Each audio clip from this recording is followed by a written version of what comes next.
Americans love fish. I love fish. Fish is my favorite meal. When I look at the menu, seafood is like my go-to. It's my first choice. But Inside Edition found you could be the victim of a fish switcheroo. How is it possible for one type of fish to be switched to another type of fish?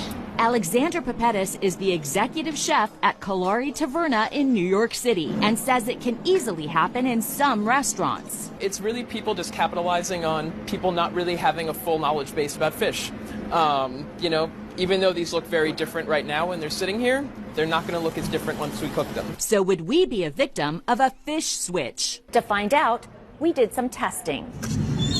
First, we visited 22 restaurants in Tampa and Atlanta. The grouper sandwich. And ordered cod, grouper, and catfish. Scooping out the crunchy grouper. We then packed the fish up and sent samples off to a lab for DNA testing.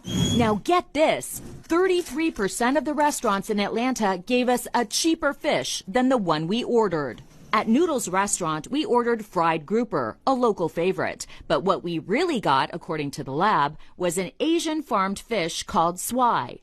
Grouper goes for $20 a pound, while swai costs about $3 a pound.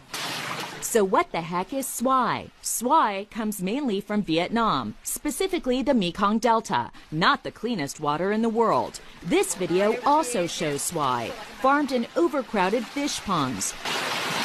In a statement to Inside Edition, a fish industry spokesman insists the fish are some of the safest seafood you can eat, and it's a healthy, affordable fish, period. We went back to Noodles, the place where we got the cheap swai instead of grouper. We found out that instead of grouper, it was actually a cheaper farmed fish from Asia. How can you explain that? Guess you didn't want to tell me. At Pascal's restaurant, we ordered catfish, but according to the lab, once again, we got swai. How do you think that happened? I have no idea, and I apologize. I have no idea. I have to find out how that happened. At Copeland's, it was the same story. Are you substituting a cheaper fish for your catfish here? Like I said, I can't comment on that. I'll have to get with my marketing department, my general manager. Larry Olmsted, author of Real Food, Fake Food, says food substitutions is a dirty secret in the restaurant industry. Anytime you have a food that consumers can't readily identify with their eye, that you can substitute something cheaper for and get away with it, people are going to do that.